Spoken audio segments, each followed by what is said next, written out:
Constitution Day, I'm Nia Rogers, and obviously you all know John Agamaw.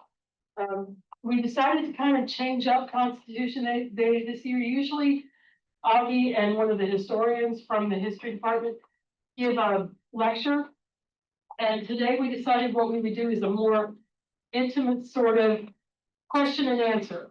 I don't know how many people here have listened to NPR, but there used to be a show on NPR that was called Stump the Chumps with the car guy, right? Where you ask hard questions and they had to kind of answer them on the spot. So in that spirit, feel free to try to stump Augie. I don't know that you'll be able to. Because when I say something like, it's not even in the Constitution, it's like, you mean in section blah, blah, blah, whatever, blah, blah, blah. And I'm like, yeah, that's what I mean. But that's sort of the format for today. It would be really helpful. I know this is going to sound crazy. If you tilt your head up a little bit when you talk, if you're going to ask a question, because the microphones are all in the ceiling. I know, it's an odd range. But anyway, that's just when you're asking a question, just because it'll be a little bit easier for the few people who are joining us on Zoom.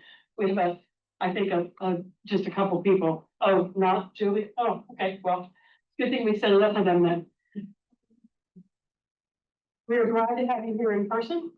And Augie, would you like me to start, or do you want to say it? I just have a few opening remarks. First of all, I want to thank all of you for coming out upon Constitution Day. For those of you who don't know, Constitution Day is actually legally required by the federal government. It's in a federal law. All colleges and universities that receive funding from the federal government are supposed to have a Constitution Day event. We've been very fortunate here at VCU because Nia has been the university staff person responsible for organizing the event for now almost 15 years. And as she pointed out, a few years ago, she reached out to me and asked me if I wanted to participate.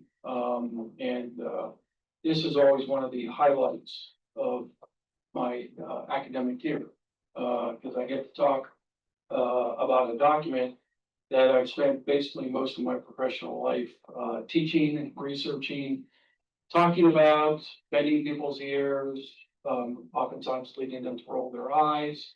Okay, but nevertheless, so with under your pillow. Yeah. Idea or more than I, a phenomenon.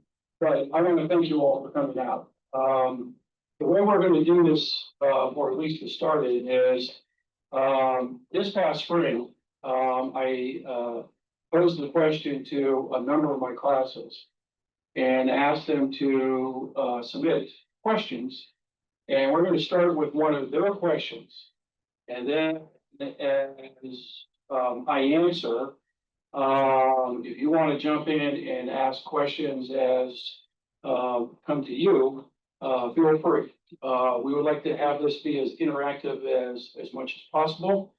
In part, as Nia indicated, it's based on a show on NPR that both she and I enjoyed for years. But it's also based on the feedback we received in previous Constitution Days, where after the formal lectures were over with, the folks in the audience who got to ask questions really enjoyed it, and they asked really good questions. So we were like, let's skip the formal presentation. Okay, a couple of PhDs talking at you, and more of a, okay, so what's really on your mind? What interests you, what intrigued you about the Constitution? So we're going to start with one of those previously submitted questions, and then we'll kind of sort of play it by ear. All right. See where things take us. Okay, so I'll give the first question, and it's kind of scope, what time of day is. What do you wish the public knew or understood about the U.S. Constitution? Okay. I frequently get asked this question since I teach it, or been teaching the Constitution for years. What would I like the public to know. I've never really been all that interested in people being able to memorize particular parts of the Constitution. Instead, what I generally wanted or would like people to take away from the Constitution is how to think about it in terms of what we do in a democracy today, which is it provides a kind of sort of framework for a lot of our conversations. And these are difficult conversations about how we govern ourselves, right? So, the Constitution of the United States is different than a constitution, for instance, in France or Germany or other democracies. So it's, what I would like for people to remember about the Constitution is it frames or shapes our discussion, but we get to participate in it. And perhaps some of your questions will give me an opportunity to develop that point a little bit further. But we're continuing a conversation that began in 1787. And to me, that's pretty cool, right? Because just, the folks who wrote it don't have the last word on its meaning. And that's what I've always wished people understood. Instead of trying to find answers in the Constitution, instead, okay, how does it shape what we actually do talk about or not talk about? We've been having this discussion since Federalists and Anti-Federalists. That's right, okay? So for those of you who've taken class with me, if you've often wondered why I always insist that we learn both the Federalists and the Anti-Federalists, it's because they were having a conversation. They didn't know how it was gonna play out. All right? Yeah, they were all a little blind there. So, you want to ask another one, or does anybody have a follow-up to what I just said? Yeah. Yeah, So, difference between, 1776 and 1784 is what? Those different bills or different circumstances? well, 1776, what you are referring to, sir, is, the official, if you will, we want to break from the British Crown, right? 1787 makes reference to the Constitutional Convention, right? So in that period of time, okay, we fought a war. We had already had two continental congresses. We also attempted post-war a form of government known as what? Confederation. Yeah, the Articles of Confederation. So in that 11-year period of time, a lot of stuff happened, okay? But I have a feeling you will want to follow up. It was, Bill of Rights and the Constitution and the 14th and all of them amendments. What's that? Anyway, cause I was thinking, like, what is that? I can't hear you. Well, the Bill of Rights were part of one process concerning the Constitution. The ratification, right? So, one of the explicit promises made by the Federalists who wanted the Constitution to be ratified was a promise to the Anti-Federalists: if you support this in your state ratifying conventions, we promise we will take up the issue of a listing of liberties, what we call the Bill of Rights. Thank you. Okay? Now I'm here. Got it. Okay? Yes. Yeah. So, but you mentioned the 14th Amendment. Okay. The 14th Amendment comes after what seminal event in American history? Civil War. Civil War, right? So again, that's part of the conversation, right? I mean, the Federalists could have said to the Anti-Federalists, hey, thanks for your support, but now that we have a brand new Constitution, we're not going to adopt a Bill of Rights. Which again is much different than the hyper-polarized time that we currently live in. I mean, imagine, the Republicans saying to the Democrats, hey, trust us, if you vote for X, we will do Y in the future. There are many Democrats would say, yeah, we're not buying that. But that's what occurred between the Federalists and the Anti-Federalists, right? The 14th Amendment, really changes the conversation in regards to what states were obligated to do for their citizenry, And it granted political and legal rights for an entire class of people who were largely disenfranchised in the original Constitution. And that would be who? Oh, yes. And okay, we're talking about former male slaves. Like, Should the amendment process be changed? ah. Or would it be changed?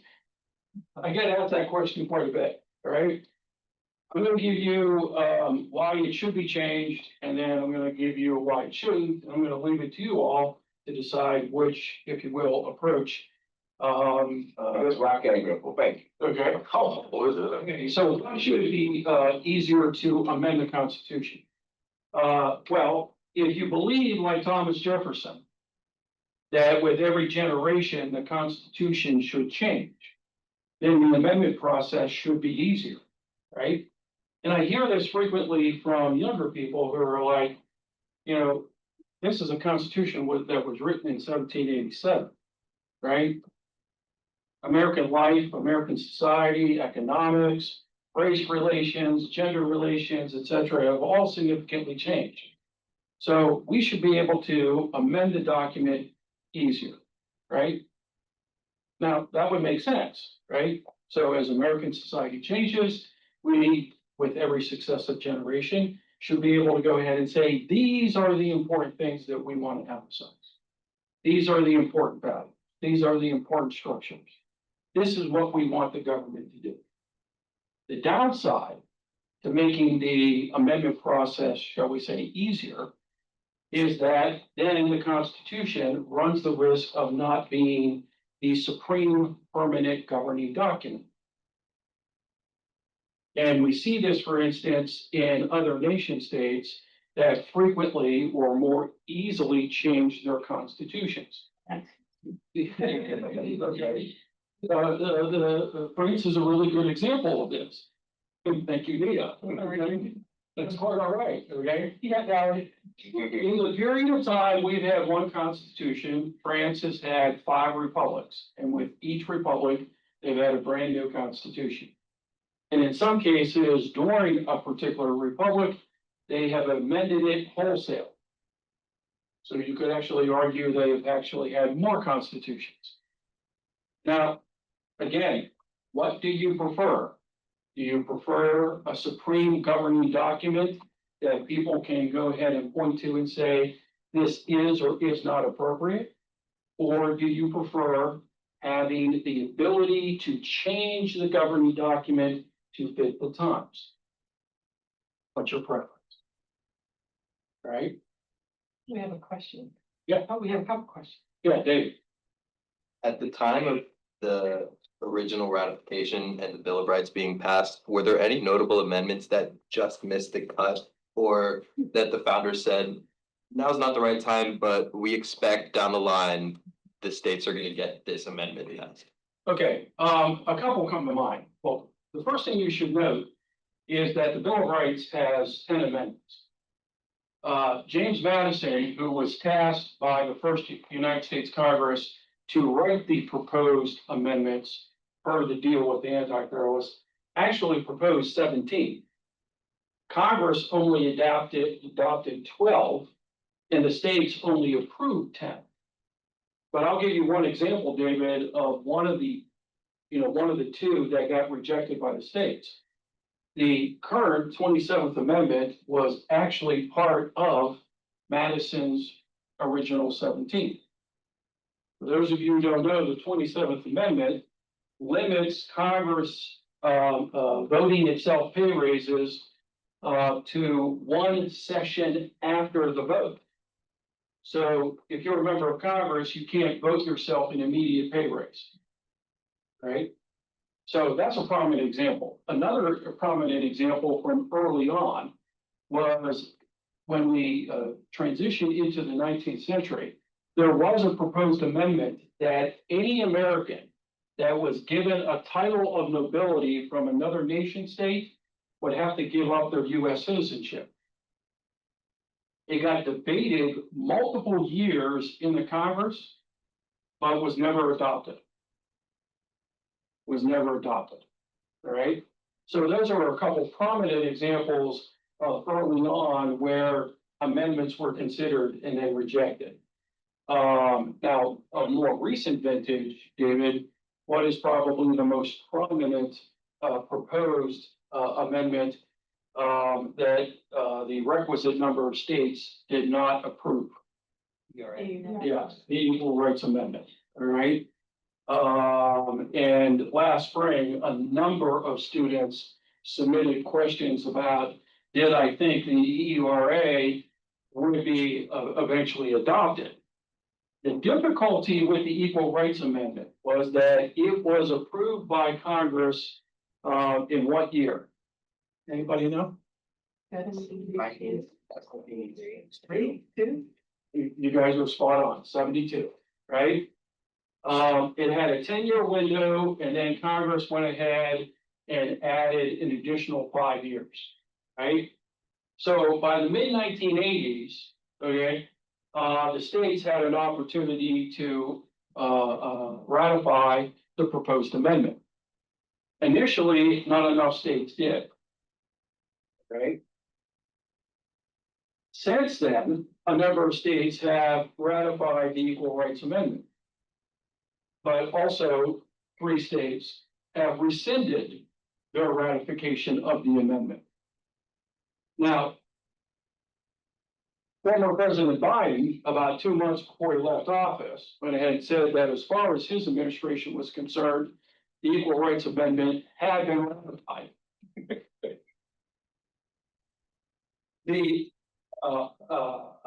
office of the United States government said, thank you for your input, Mr. President, but as far as this office is concerned, okay, the sunset clause that was written into the proposed amendment had come and gone.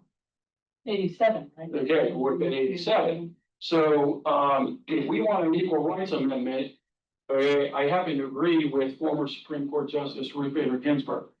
We're gonna have to convince the United States Congress to pass a resolution and then send it to the states.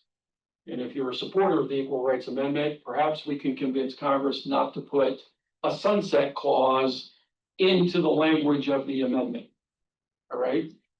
Yeah, Maya, you had your hand No, raised. sorry, Oh, the gentleman in the purple, I'll hold on. okay. Sure, David? All right, Maya?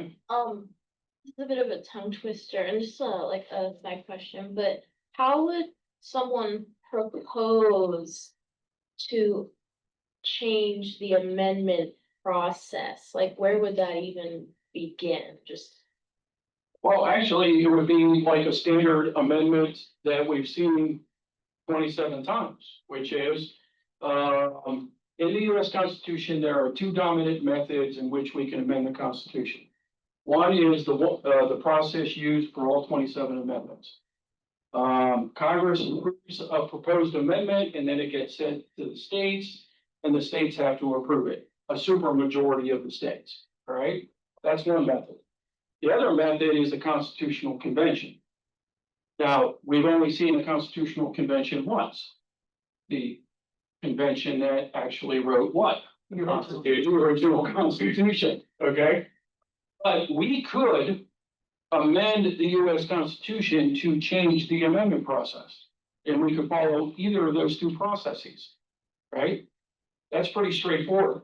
So, whoa, hey. Hey, I don't know what just came on. Okay, so I know that sounds, it's a good question, because I've been asked that. Could we amend the amendment process? Yes, we could. All right, yes, we could. Then we'll get to Eric. Yeah, so this is kind of backtracking just a little bit, but I guess my question is, why do people give the Constitution so much power? Why did the branches of government actually listen to each other? Besides just it being the supreme law of the land, why do we give it so much credit when feasibly people could just start being like, well, actually, no, is it just too many people, or what do you think? Well, at least initially, the reason why you would see government officials give credence to the Constitution, it's because the Constitution gives those government officials the authority to act, right? The United States Congress, without Article 1, Section 8, would not be able to do anything meaningful. Why not? Because without the specific powers, they would have no authority to act. They are winning elections so that they get an opportunity to exercise authority written where? In the Constitution, right? Likewise, a president. One of the president's most significant powers is the take care to faithfully execute the law. Now, without that clause, all the president would be is a clerk. Now, some of you are like, well, with the current president, I would prefer that. Okay. And understand that throughout the 19th century, most US presidents actually acted that way. In fact, the criticism of many presidents during that century, with some notable exceptions like Lincoln, Andrew Jackson, etc., was that they didn't fully utilize the powers of the office of president. So a lot of the reason why, Dugan, you have government officials pay attention to the Constitution is that their authority to act emanates from the document. Mhm. All right. I guess my question is, why don't they just disregard it? Well, if you disregard it, then you run the risk of being what in regards to the American public? Overthrown? Well, you could be voted out of office, okay? But you run the risk of hurting your legitimacy with the public, right? So, it's easy to go ahead and focus on Trump as a recent example. But I'm going to take you back to the 1930s and remind us that many in the American public thought that what FDR was attempting in responding to the new, the Great Depression with his New Deal was illegitimate. Okay, was considered illegitimate. There was pushback. There were major segments of the American society who didn't like what he was doing, and they went to court. Now, eventually, the American public sided with FDR. Eventually, the Supreme Court did. But, for the longest time, there was a component of the president's party, Southern Democrats, that were openly skeptical of what he wanted to do in regards to the economy. Okay? So legitimacy is important if you want to exercise your authority. The probably best example is the court, simply because the federal courts don't have implementation power. So if they want to go ahead and utilize their constitutional authority, they have to be careful that they have the support, the approval from whom? The other branches.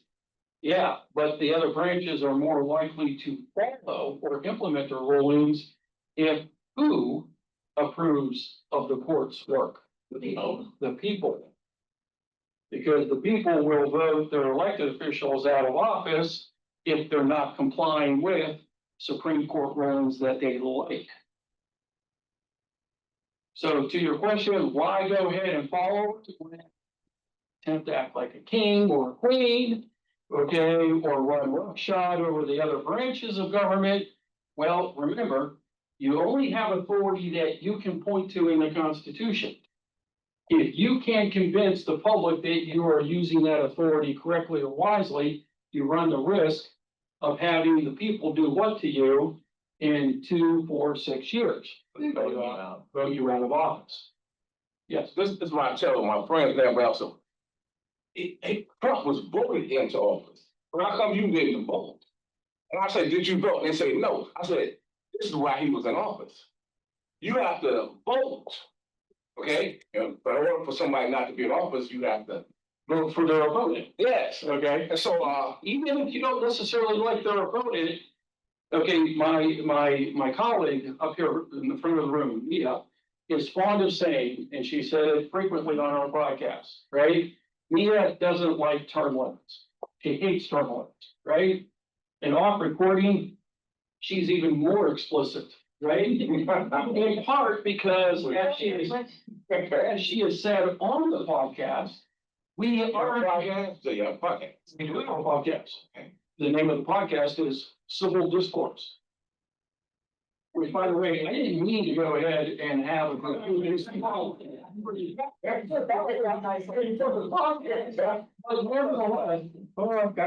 your point, sir, we already have term limits written into the Constitution.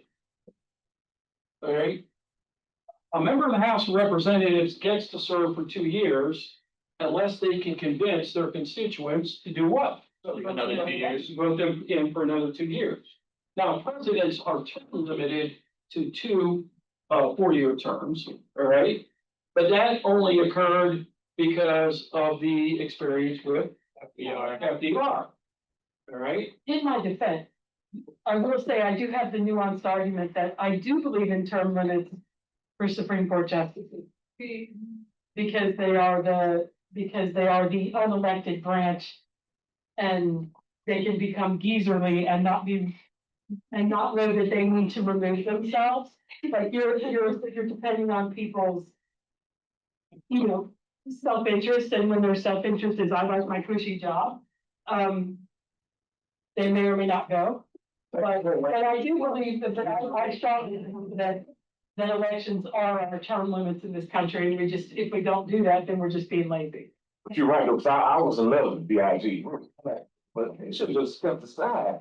Well done. I mean, but you know, I mean, if you argue that. that's my girl. I said, come on now.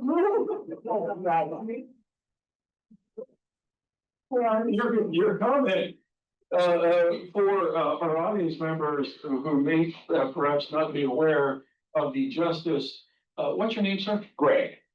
Greg. And Greg was making reference to Supreme Court Justice Ruth Bader Ginsburg, right? And for many supporters of Justice Ginsburg, they liked her tenure as a Supreme Court Justice, but perhaps thought that she stayed on the court too long. And because she waited, she ended up dying in office, which allowed which president to oppose her. Question in the back? Yes. So do you think that like them introducing an amendment so that people can elect Supreme Court justices would help uphold the Constitution better? Cause like without the term limits, to me, it's like if George Washington was still like running the Supreme Court, Okay. like they don't change their mindset. Cause when you have people kind of just stuck in their ways, and I don't know if it'll be better if we can elect them. Well, this is a really good question, okay? As many of you know, federal court judges are not elected, and they don't have to run for re-election to keep their position.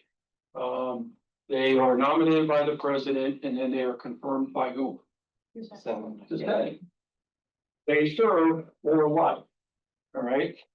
Now, we actually have models at the state level that we could utilize in regards to holding them accountable or providing some sense of term limits. So for instance, nearly a majority of all states force their state judges to retire at a certain age. Right? So to Nita's point, if you're thinking that somebody's staying on beyond the age of 70 or 75, they perhaps have outlived their shelf life. Okay? I'm trying to be diplomatic here. Okay? That's their way to get rid of them. But you mentioned elections. And a number of states actually do have elections of state judges. Really? Oh, yes, okay. In fact, there are 5 different ways state judges are picked. Some states actually have the same process that we see for federal judges. The governor nominates and the state legislature confirms or rejects. Some states actually have their legislature pick, and then the governor, okay, gets to confirm or deny, all right? Then there's what's known as the Missouri Plan. This is the third type. The Missouri Plan is where you have a commission come up with a list of potential state judges, and the governor has to pick from that list. Those judges then serve for roughly 5 to 7 years, and then they have to run for a retention election. But there are two other methods, and they actually employ what you just suggested for federal judges. Some states have nonpartisan elections of their judges. Other states have partisan elections. So my home state of Pennsylvania, for instance, has partisan elections. Now, there are positives and negatives of both of these approaches, right? If you don't use elections, what important value is promoted when you have a nomination and confirmation outside of the people? Independence. Independence, and judicial independence. Now, think about this, for those of you who are like, yeah, I think we should be able to go ahead and vote on Supreme Court justices. How likely would the Supreme Court have been to issue Brown versus Board in 1954 when a majority of the public actually favored segregation?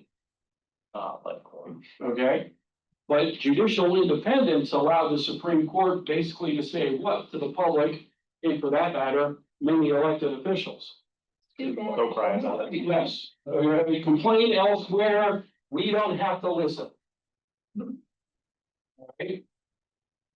Now, the positive of judicial elections is we would get to hold judges accountable, right? So if you didn't like the Supreme Court's ruling in the Trump immunity case, okay? In 2 or 3 years, you could go ahead and say, I'm voting against all the justices who went ahead and said that presidents have extensive immunity for their official acts. The downside of elections is it calls into question the impartiality of judges. Because if you're gonna run for election in the United States, particularly in the 21st century, you need what? You need money. And if you take money, could not then the litigants in your court go ahead and say, can we get a fair shot when the party against me in this case gave money to whom? The judge. Now, what's interesting to note is political science research is all over the map on whether or not judges who are the product of elections are more partial or more biased than judges who are selected, okay, without elections. Right? There's a whole bunch of conflict in the literature right now about which method actually picks more impartial judges. But your question indicates you don't necessarily care about judges being impartial. You would actually like to see them serve a period of time and then do what? Later, there you go, right? But then Retire to their vacation home by the Gulf. okay, but then that gets back again, we're talking about constitutional values here, right? Which is more important? Do we hold judges accountable because they are a government official? Or do we want at least one branch of government that is independent of political pressure? Which do you prefer? There's a whole bunch of huge Questions, and someone I think was first. Just kind of back, to piggyback off her question, with the term, all terms that have, official appointed, should they have term limits, anybody that's officially appointed? And also, would this curb or prevent activism within politics? Wow. Okay, now your first question, the second one's loaded, okay, but it's a good loaded, all right? Now, the first question, okay? If we wanted to place term limits on federal judges, most scholars believe we would have to amend the Constitution. Why? Because of the language in Article 3 saying that federal judges can serve for good behavior or life. Right? So, 1784, that's not constitutional. Yeah. Okay. Now, your second question. I want you to repeat it. Well, there's a third part as well. With this paragraph has been activism. Some would go ahead and say this would curb activism because you basically know that you're gonna serve for a short period of time. So where's the incentive? But other people, other judges might say, I only get to serve for a short period of time, so I better get my, if you will, votes changes in that I want, because I know I can't play the long game, right? So to give you an example, Clarence Thomas has served on the Supreme Court since the Bush 41 presidency. He was appointed in his early 40s. He has the potential to set the record for the longest tenure on the Supreme Court. Early on, he was frequently in dissent.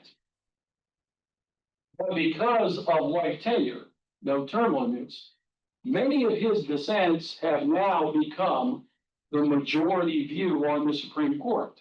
So he didn't have to be activist. He just had to be patient. He just had to be patient and hope that his health would allow him to do what? Position. Yeah, maintain his position. Third, does lobbyists undermine the democratic process? Oh. Well, Wait, if you were to write that down and see if the other questions are related to the court, right. I'm gonna come back to the lobbying. I'll make a note. All right. Yes, I forget who wrote the paper and what the paper was, but about like how, like, the Supreme Court or judicial system doesn't have the purse of the sword and how that allows it to have, like, us to dissent more, but like, we still don't really go against their decisions, like, what does that mean? okay. So what's your name? Elaine. Elaine? Mhm. Elaine's referencing Alexander Hamilton in what well-known Federalist paper? 78. I'm about to say, for those of you who are students in my classes, you better get this. Federalist 78, okay, and you are correct. Alexander Hamilton said the federal judiciary, he was responding to a complaint made by the anti-federalists that there was no way to democratically hold accountable members of the federal courts. And he said, why are we worried about federal judges when they lack the power of the purse and the power of the sword? Meaning they don't have implementation power, which then kind of sort of begs the question, why do we follow Supreme Court rulings? Well, because over time, the court has developed what among the public? Legitimacy, right? Remember, it's the court in Marbury versus Madison who went ahead and said that the executive branch violated the law and Congress violated the law. They got a twofer in that case, right? It was the court, okay, who went ahead and said that Congress, its Commerce Clause authority could regulate the economy. It was the court in Brown, okay, that said segregation violates the Equal Protection Clause. So the court has issued enough decisions that have been viewed as legitimate that we as the public support it, but then we then turn around and tell our elected officials, you too have to support it. We have a question back there. And Hello, over here. Colin, yeah. According to the code of ethics, if like justices did take money in their election process, if we were theoretically electing them, and then a court case came up related to that, wouldn't they have to recuse themselves? In many states, okay, they do have judicial code of ethics and they would be forced to. But where do they get, okay, how many of you have actually ever participated in a campaign? Okay, a handful of you have, all right? Who gives money and how they give money can be easily hid, okay, in terms of which organizations will do the actual giving. So if you can identify that, that's great. And according to many state judicial codes of ethics written into law, they would have to recuse themselves. But I'll give you an example. So, current Justice Sonia Sotomayor has acknowledged in the last year that she was unaware that the publishing company who has paid her really good advances to write 3 different books were actually part of cases she ruled on as a Supreme Court justice. There have been other justices who were unaware that energy companies actually owned majority stakes in companies in cases that the justices ruled on.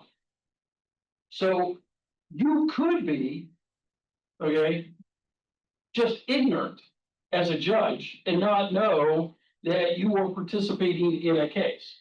But Ellen, you raise a really good point. Most states have explicit judge ethics codes. But the Supremes don't, right? One guideline. Well, they have guidelines in which they recently changed, okay? But it's up to the individual justice to decide whether or not to recuse themselves. Colin? So my question kind of synthesizes a lot of things that we're just talking about. So, when you were talking about, electing judges versus having them appointed, you were kind of pointing out differences as kind of like the downsides of each. And I think what I took away, at least from you said, the downsides of electing judges is they become more partisan and especially like, parties could essentially buy off Supreme Court justices. Within the United States, where we have appointed justices, both of those points, I think, already do apply to our Supreme Court justices, especially in more recent times when those sections of the court, and especially one section, has become more kind of hyper partisan. In regards to buying off judges, we've seen come to light in recent times how 2 Supreme Court justices, specifically Alito and Thomas, have taken huge gifts and like sums of like huge, like in terms of monetary value, gifts from people who later went on to have cases appear in front of the Supreme Court that they themselves ruled on. So, kind of does the bulwark still exist kind of in this time of Supreme Court justices having to hold themselves accountable for that, or do we need a system in which an outside actor can hold them accountable? Okay, so there were multiple questions, okay? So first of all, okay, what Colin expressed in the first part of his question is the kind of sort of accepted view in the political science discipline, which is Supreme Court justices are reliably political actors. And that's been the dominant view within political science easily since the 1940s. In fact, many political scientists argue you can more accurately predict the political, if you will, votes and decisions and opinions of justices than you can members of Congress or presidents. All right, this is known as the attitudinal perspective, right? So, Colin, to a certain extent, the political science discipline already agrees with you, right? Federal judges are political actors, right?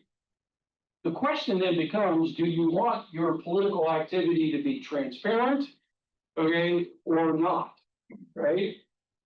If you have elections, the, if you will, complaint is, or the fear is, okay, judges will owe, if you will, their allegiance to those who donated money for their campaigns. Now, that's the appearance, right? Likewise, judges frequently will protest that they are not being political. They are merely, okay, interpreting the law. And that their method of interpretation leads to them to certain consistent results. Okay?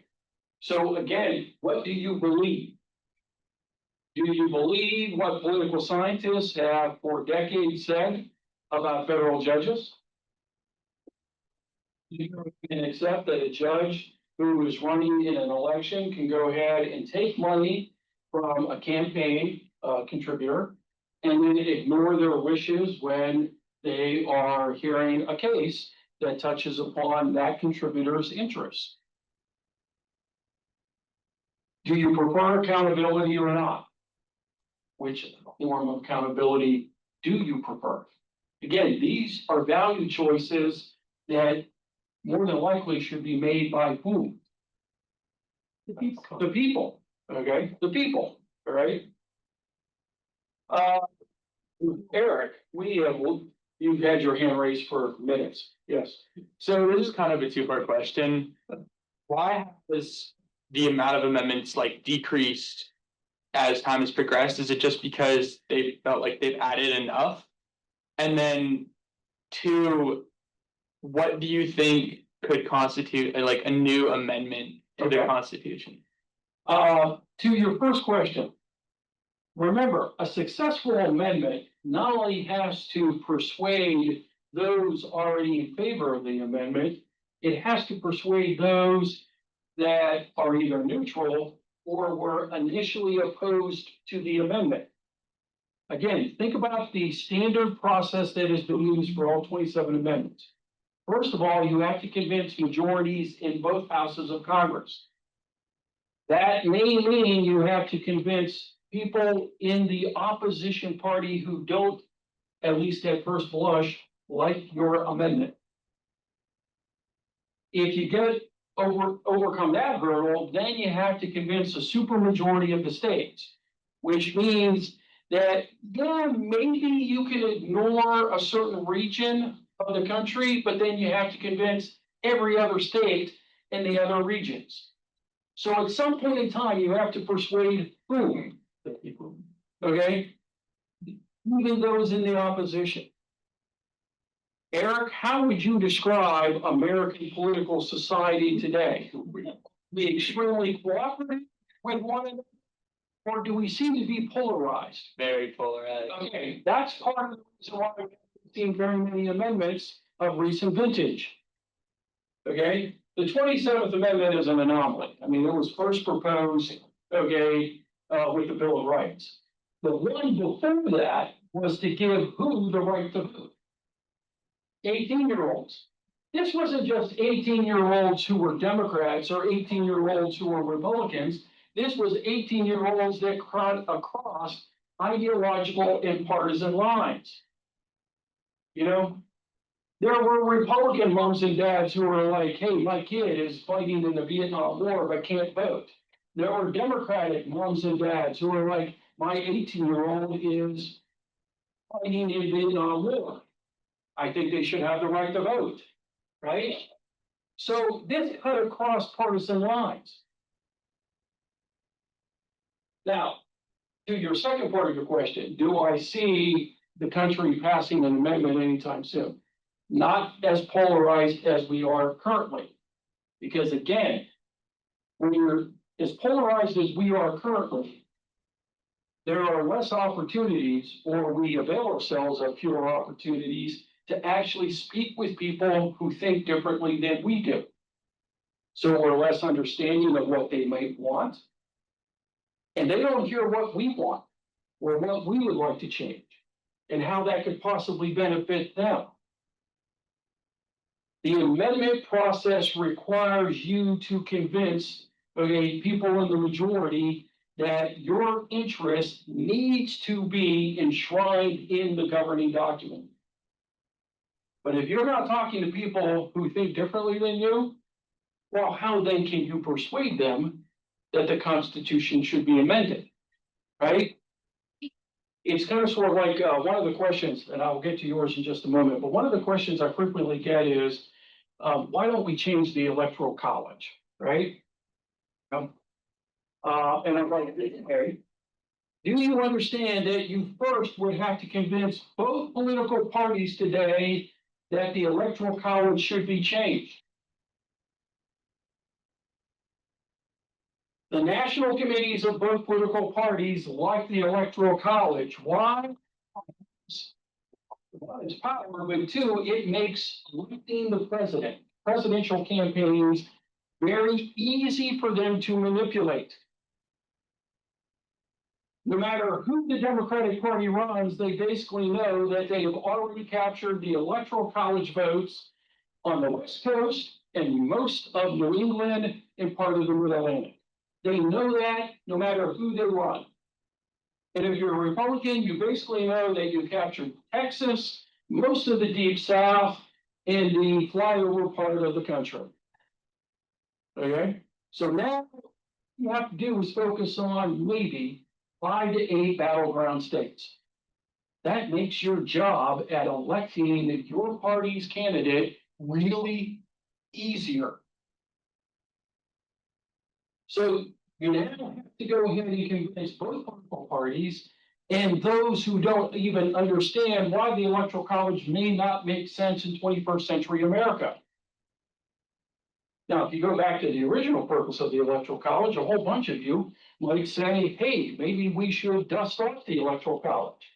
Because the original purpose, at least according to the framers, was that they didn't trust whose choices when they voted. People's. The people. They were a college of elites who could go ahead and second guess whose decisions. And a whole bunch of you are like, well, why didn't the electoral college do its job in 2024? Oh, because after a couple centuries, the electoral college is now basically for campaign strategy. Yes, You consistently run into the issue of political polarization. Yeah. And the founders had opinions about what parties should be. Was there any effort when writing the Constitution to stifle the creation of political parties and to low the polarization that we've hit through multiple periods of American history? yeah, what's really fascinating about those who wrote the Constitution is many of the most prominent framers of the Constitution despised political parties, right? George Washington hated them.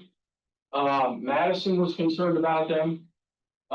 Many of the prominent framers did not want political parties. Now, did they think they might arise? Yes. And you see this pretty clearly with Federalist Paper number 10, which was written by James Madison. Madison said, we could hope that Americans will not join in groups, like interest groups or political parties. But we know historically, okay, people in a nation state tend to do what? Joining groups. Joining groups. So we have two choices. Either we can ban them, which would basically upset who? Everybody. Or we can try to mitigate their influence. And that's where Madison goes ahead and explains why checks and balances and federalism were designed to mitigate, okay, what he called the mischief of factions. Okay? But also part of the problem in the United States is we only have two parties. Right? And that's because the parties have done what at the state level? Well, they've gerrymandered, but they've rigged, okay, voting so that only those parties that have a kind of sort of national platform that can be organized across the state can run candidates. Okay? If you had more choices, according to many political scientists who teach comparative political science, you would get more robust political debate, and you would encourage the parties to do what? Chill out. Chill out. Chill out. Okay, they're coalitions, right? Because What do you call that? What's that? What's that? a parliamentary form of government. Okay. And you see this quite a bit, for instance, in Europe, right? Where if your part, if no political party can capture a majority in the parliament, then they have to work with smaller parties. There, you're going to get more compromise, right? Because you want the governing coalition, right? We don't get that here in the United States. Third parties arise and then they fade away just as quickly as they appeared. Yes. Two questions in the back, and then we need to come back to the lobbying question. Oh, yeah. We come back to lobby. Yes. About like political parties, like when they were writing the Constitution, like did they anticipate like how big America would really get? Because even then, political parties in like the 1700s would be like extremely different than now, because like even even its population size and like the different like groups of people that live here. So like how far were they really like anticipating the nation to go? That's a question that I frequently get. Do you think that the framers could have envisioned, okay, how big the United States would get? I think the short answer to that question is no, right? You gotta understand that when the Constitution was written and even when it was ratified, we still had not had the Louisiana Purchase, okay? There was no state west of the Mississippi. It ended. Okay. And we weren't entirely sure that, the Native Americans and or, the Brits weren't gonna go ahead and reclaim some of the northern New England states.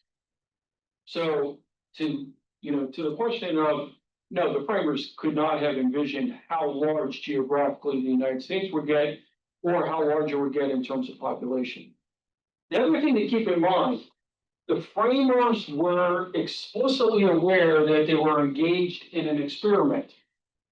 There was no other nation state at that point that was explicitly attempting a democracy like the United States was. All right? So much of what they were doing was in response to their experience in colonial times, but also the Articles of Confederation. So sometimes I get the question of, well, what if the Constitution had not been written and or ratified? I'm like, well, there's a good chance we would not be speaking about a United States today. Okay? Because again, the Constitution, the convention itself, was convened to respond to inadequacies in the Articles of Confederation. The felt concern that if the former colonies didn't get their together, okay, that the Brits would attempt to reacquire the United States and or the French would attempt to acquire what was then becoming the United States. So to your question, I think the framers would be surprised at the size, both geographically in terms of population, or the fact that we are still operating a democracy. Not because they didn't want the democracy to last, it's because they weren't necessarily thinking about it in terms of 200 plus years later. They were responding to their conditions at the time. Yes. Yeah, so my question is sort of on a different topic, but so with respect to the house, I guess. Would it be like practically necessarily prohibited to single member districts, like aside from the fact that just, is it apportionment based on districts or based on just representatives? And then would that, not necessarily in the text, but because of the case law by the Supreme Court with respect to contiguity and equal population, be restricted to single member districts? Oh, okay. So his question is getting at, why do we have single member, districts for the House of Representatives, right? And again, that is reflective of the fact that the House is, based on, or what determination? Population, okay? The difficulty today is the United States has gotten so large in terms of population. How do you go ahead and do representation in the House, okay? And have, if you will, greater representation within the districts, right? I mean, if we went ahead and shrunk the size of districts that each member of the House of Representatives could cover or should cover, think about how large the House of Representatives would be. Well, I feel, no, I mean, yes, but I think my question is more so. Even with just maintaining the currently apportioned amount of members per state, would you need a constitutional amendment to switch from within a state single member districts to a different system? Yes, you would. Okay. Yes, okay. So let's say, for instance, you went with, again, something more like a parliamentary system. You would have to amend the US Constitution, right? So California couldn't say with our 50 some members, we're gonna do a proportional way. Okay. They would actually have to change the constitution, yes. The lobbying question has been waiting for a while, Matt. sir. Your lobbying question. Yeah, so does lobbying undermine the democratic process? On one hand, they're unelected. So, you know, if you think about interest groups and the influence that they have because of the lobbying work that they do, all right? We don't get to hold them accountable, right? So for instance, if you have a problem with the historical influence of the NRA, it's not like you got to vote on who was the chief executive officer, the director of the NRA, right? If you're a young person and you're like, I can't believe the influence the AARP has with members of Congress. Okay, well, guess what? Okay, you don't get to vote, okay, on the leadership of the AARP or the lobbying work that they do. That's anti-democratic. Because they do have access that most of us in this room, unless we are doing lobbying work for an interest group, don't have. On the other hand, constitutionally, they are protected by what clause of the First Amendment? One's free speech and the other one is the right to petition for redresses from the government. Okay? So unless you want to amend the First Amendment and say these two clauses only apply to individuals who are not associated with or members of interest groups, which by the way, would exclude a whole bunch of us in this room, because many of us are active members in interest groups. But they are constitutionally protected. But democratically, we can't hold them accountable, right? I always thought it was amusing. I attended a student conference before the pandemic. And one of the proposals that was being discussed was, is there anything in the AARP's bylaws that would prohibit a whole bunch of young people, okay, from becoming, okay, voting members of that organization to get them to change their basic stance that Social Security cannot be changed for the current beneficiaries? Just think about that, right? Because many of you in this room would perhaps like that policy shift in the AARP, particularly if you ever hope to enjoy the benefits of what government program? Social Security. So you mentioned that you don't see in this current moment, any amendments, being able to like pass, but are there any proposed or hypothetical ones that you could see potentially bridging, the partisan divide? Or if not, what would you like to see? Oh, good question, good question. Yeah. I wouldn't mind seeing some amendments to, in regards to technology. Because I think right now, the Supreme Court's kind of sort of in a bind in regards to applying the civil liberties of the US Constitution in a way that it can address new technology. We're not having discussions like many of our Western democratic counterparts about how to integrate new technology into our constitutional framework. And I think at some point in time, we're going to have to. And that could be, you know, speech on social media platforms, in regards to artificial intelligence. I responded to a question from a reporter a couple of weeks ago. You know, part of the difficulty with the federal government regulating artificial intelligence is that we already have a bunch of copyright laws that protect the work product of artists and writers and musicians, etc. So how do we go ahead and interject constitutional norms when we already have laws that the court would struggle to update to deal with stuff like, you know, generative AI? I would actually like to see, okay, some amendments in that regard. Privacy. I think this country is still struggling with what should privacy look like. Since we have a significant number of Supreme Court justices who don't believe it exists in the federal constitution, but it is important to many Americans. I would actually like to see a constitutional amendment that explicitly identifies privacy as a civil liberty. It would force many Americans to actually have conversations with their neighbors as to what is meant by privacy. Are we talking about sexual privacy? Are we talking about companionship privacy?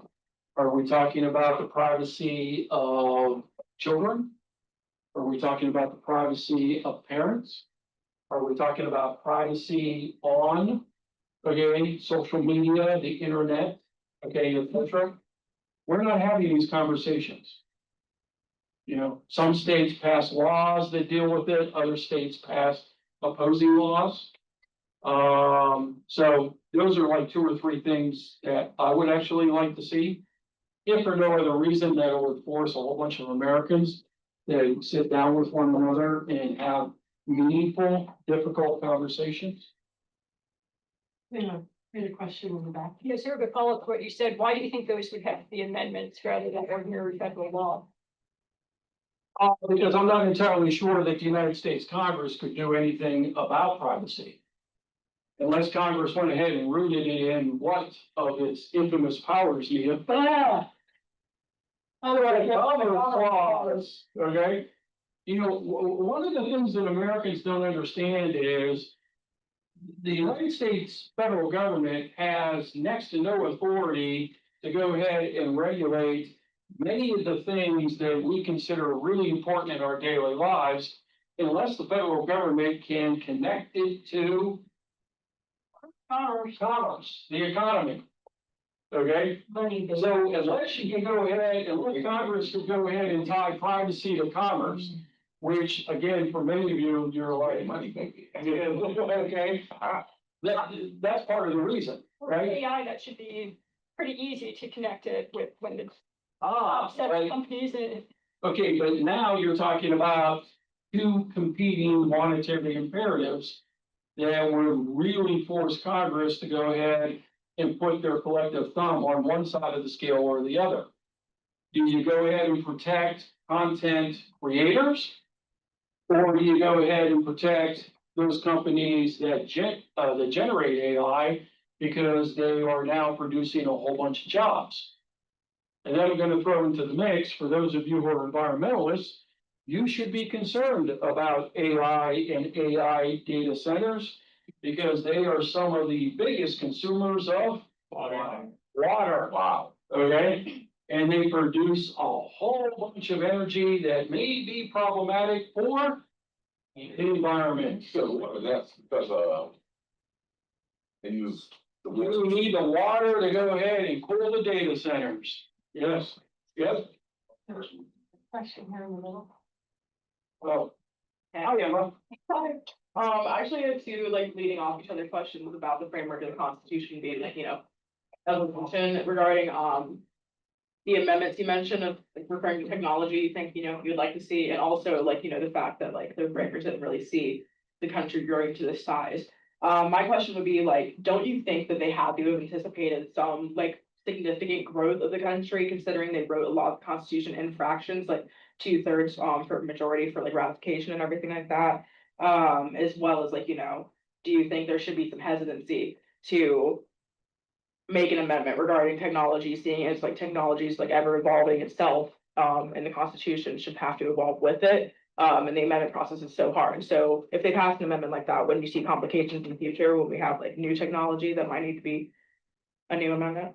Okay, to your first question, okay.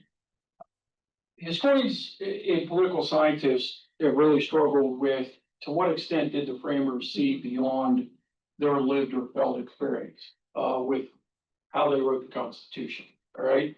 Now, you mentioned, for instance, constitutional amendments requiring a supermajority of the states. Well, for them at that time, a supermajority of the states was, okay, out of 13. Okay? So the likelihood that you could possibly amend the US Constitution back then perhaps was seen as a greater likelihood. But now when you have 50 states, okay, now it becomes a more difficult proposition. The thing about technology is, Emma, you are definitely correct. Technology is quickly changing. We've seen this in the last 25 to 30 years. On the other hand, we don't even have a structure in place to go ahead and address consequences or events that we've already identified as being problematic with new technology, right? So without the framework in place, I'm not entirely sure that we are adequately prepared as a nation to deal with, the future problems, all right? Yes, yeah, go ahead, Casey. How do people who advocate for judicial restraint or who follow the ideals of interpretivism or strict constructionists also practice judicial review? They're not inherently like. Well, restate that question. Okay, so, well, no. Casey's question, in part, conflates two terms, judicial restraint and interpretivism. All right? Interpretivism is known by most of us as strict constructionism. The words of a legal document should be interpreted strictly. Judicial restraint does not necessarily concern itself with which method of interpretation you use. Judicial restraint says the courts should be cautious about taking every case that they have the authority to take. So there's a fundamental, they're not one and the same. All right. Can you have a judicial court be judicially active employing interpretivism? Yes. Okay. Because if you're strict constructionist and you're willing to overturn existing Supreme Court precedent, okay, that is activist. That's one of the measures of judicial activism used by scholars. Right? Now, if you exercise judicial restraint, will you tend to overturn precedent? No. Okay, why? You don't want to overstep your bounds and want to question the legitimacy of the court. That's right, okay? And a judge who practices restraint will recognize that the precedent has been relied upon by, in some cases, decades of Americans and decades of government officials, all right? Can you be a loose constructionist and be in practice judicial restraint? Yes, you can, okay? Yes, you can. Louis Brandeis was a perfect example of somebody as a justice who generally favored being a loose constructionist, but he thought the Supreme Court should be very cautious in overturning the will of the people's elected representatives. All right. Now, it seems to me your biggest issue is with strict constructionists. Okay. Now, remember, strict constructionists believe that if you're going to change the meaning of law or constitutional documents in a democracy, that change should be led by who? The people. The people and their elected representatives. Now, that puts a lot of faith in the people and their elected representatives. Okay? Loose constructionists argue that the political branches are frequently unresponsive, particularly to who? Well, what segment of the people? Minorities. Thus, we need to have unelected federal judges who have independence, who are willing to go ahead and speak truth about the power. But if you're a fan of pure democratic theory or more democracy, okay, loose constructionism should be problematic for you. If you're a fan of, okay, an independent judiciary, actually having the guts to tell the people's elected representatives, you are harming this group, then you should like loose constructionism. Again, which value do you prefer? Okay, which value do you prefer? What's your name? Here. Sierra, okay, Sierra, and then Will. Will, all right, and then I'll get to you, all right, go ahead, Sierra. That a little bit, like, and like a little bit back to the technology aspect, like how much of like a large scale event do you think would have to happen for like a genuine attempt for a new amendment? Cause like with technology, like the way it's changing and like the way you were just talking about like hurting minorities, like I'm like the biggest data center hater that like, I know like where I live in Verina, and so they just tried to put a data center like in like this really weird spot. And so everybody was kind of like advocating against it. 'Cause it was gonna hurt like schools and the environment and all that. And so I think like what would make like Congress care enough to like force them to try a genuine attempt? Well, in that particular instance, with the example that you just made, what I might appeal, or the way I would shape my message or my attempt at persuasion is to go ahead and focus on the environmental concerns, right? Because it's not just data centers that are concerning you, there are larger environmental concerns. So how do you put pressure on Congress to go ahead and ignore the short term, to go ahead and focus on the long term? Okay, oh, good luck with that, yeah, I know. Thank you, Anita. Yes. Yes. At what times have we gotten close to a constitutional convention? I'm gonna date myself, but there's a couple people in this room who. In the 1980s, there was a discussion about a constitutional convention to go ahead and rein in who's spending. Yeah, the federal government, okay? But, okay, the thing about constitutional conventions is that once you call them, okay, the precedent has already been set. What can happen at a constitutional convention? They can Okay, they can focus on anything that they want, okay? So that's the potential downside. So let's just say a whole bunch of you want a constitutional convention because you want to enshrine into the Constitution a right to privacy.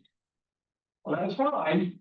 But also recognize that delegates then can go ahead and say, well, while we're here. Nina shall be president for life. Let's go ahead and get away with those pesky delays like checks and balances and federalism, right? We're gonna have a top-down unified democracy, okay? Presidential terms are not gonna be 4 years, they're now gonna be 8, okay, et cetera, et cetera. That's the potential downside of a constitutional convention. Double-edged sword. Yes, right? That's one of the last times, I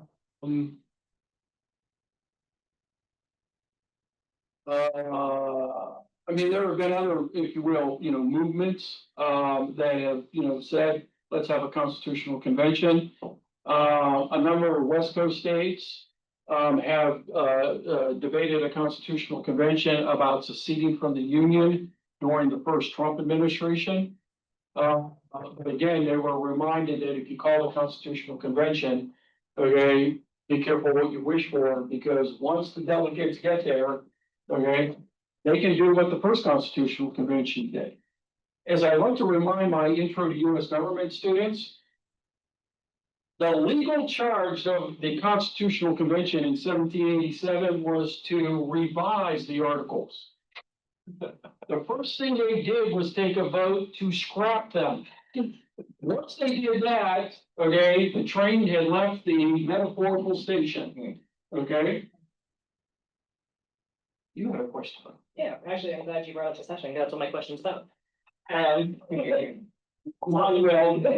Which should really scare you.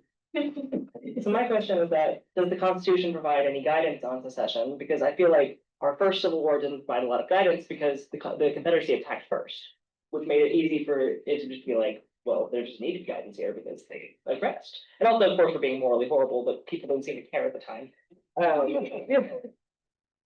just that small problem. Exactly, but I'm wondering how, like, imagine if Utah wanted to secede very peacefully to become a theocracy. Were there any guidance? A long time I've been asked the question about secession. I don't believe anybody has given Utah. Yeah.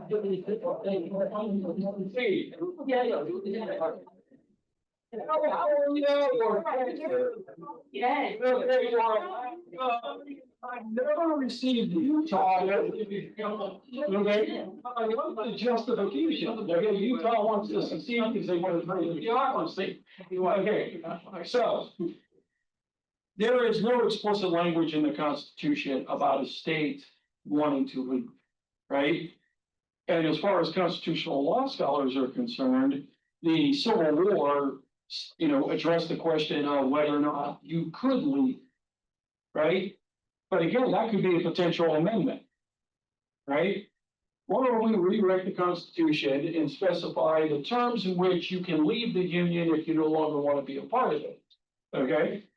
But that's not specifically mentioned. That's what, one of the, gaps in the US Constitution, in part because many of the framers thought the selection process, that is, give the authority to which Congress is given, okay, would be so rigorous that no territory would second guess the decision. You have to be really committed to want to become a state. Does that make sense?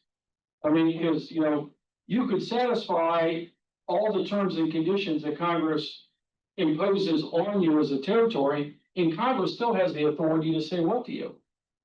Thanks for the application, but we're rejecting you. Okay? Which, by the way, Utah is a good example of, right?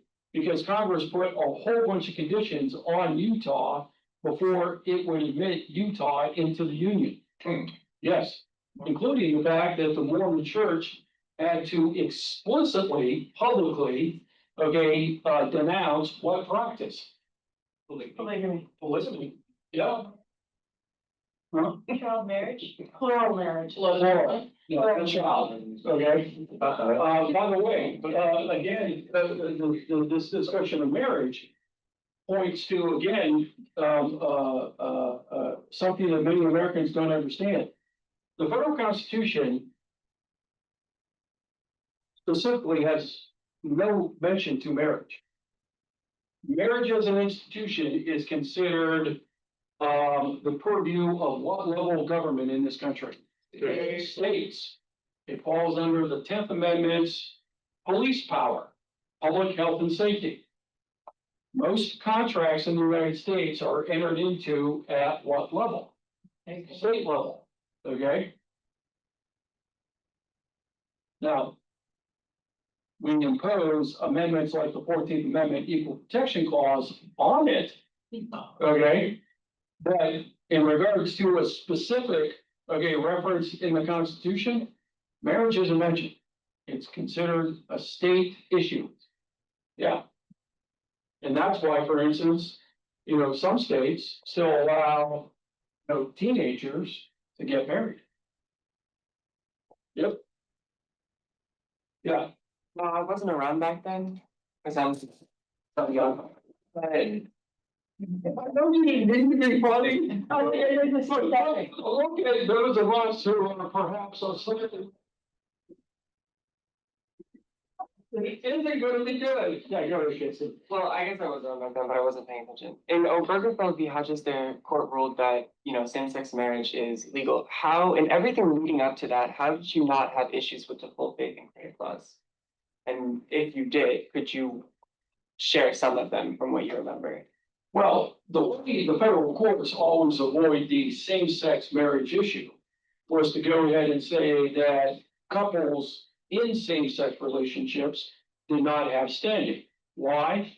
Because historically in the United States, could you get married if you were in a same-sex relationship? No. No. So you had no injury in fact. So then it would be up to which level of government, Casey? States, okay? Now, again, the intervening variable in all of this is the 14th Amendment, Because the 14th Amendment applies to which level of government? All states. Okay. It applies to states. States have to give you, okay, privileges and immunities. States have to give you equal protection under the law. States have to give you due process of law. Then, okay, you could go ahead and apply the federal constitution to an institution that historically had been the purview of states. But first, proponents of same-sex marriage had to convince federal judges that the federal constitution would apply. Now, you mentioned the full faith and credit clause, right? The Supreme Court in the late 1800s carved out an exception to the full faith and credit clause. For those of you who don't know, the full faith and credit clause basically means that if a state, okay, recognizes a business arrangement, a contract, which at the state level, that's what marriage is, it's a contract, okay? If a state recognizes it, then other states have to recognize the contract. But the court carved out an exception, which was, okay, unless a state objects because of public health and safety. So for instance, okay, Nevada, okay, for decades has recognized what business institution that the other 49 states seemingly have a problem with. Yes, profit in particular. Okay. Okay, and in Nevada, you can incorporate a brothel as a business establishment. Okay. But does that mean the other 49 states have to go ahead and recognize those contractual arrangements that may arise in a brothel? According to the Supreme Court, the answer is no. But it's the objecting state that has to go ahead and demonstrate, okay, that they had a public health and safety reason to object.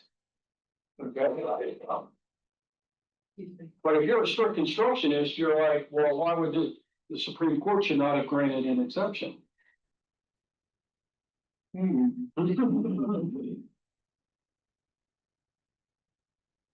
Other questions? Yes. I think it's Article, the Virginia Bill of Rights says that same-sex marriage shouldn't be legal. And Obergefell was passed, and obviously that is over that. What would happen in the cases of same-sex marriages if Obergefell goes away? Does the Virginia Constitution just immediately go, no more? Your name's Will? Yes. Will asked a question that we actually saw arise with the court's ruling in Dobbs versus Jackson 3 years ago. When the Supreme Court said that the federal Constitution no longer recognized a woman's right to choose, that meant a whole bunch of states which had laws that prohibited abortions now, okay, were still good law. And this forced a number of states to actually have to consider, do we repudiate, do we rescind those laws? Likewise, if the Supreme Court this term went ahead and said, we got it wrong in Obergefell, same-sex marriage is not protected by the federal Constitution, then the Virginia law, okay, would once again be considered good applicable law. That's why a number of candidates running for, okay, the House of Delegates this fall have said that they, have as a policy goal to do what? Get rid of that provision in the Virginia Constitution. Yes. Because they believe that, what we saw in the aftermath of Dobbs v. Jackson could possibly apply if the Supreme Court rolled back Obergefell. Yep. Yep. The way to think about when the Supreme Court goes ahead and says that a law, state practice is unconstitutional, they didn't get rid of the law.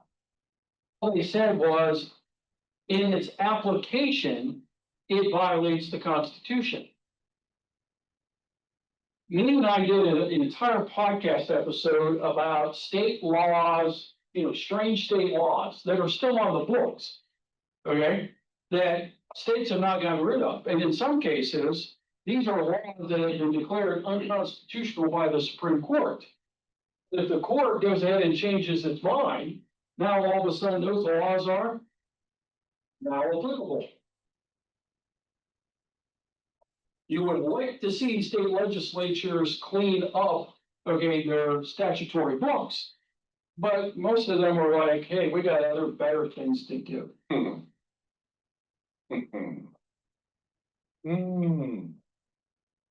It is now 3:30. And our ranks have begun to thin, okay? If you have any future or follow-up questions, okay? Find me on the VCU website. Again, my name is John Augenbaugh.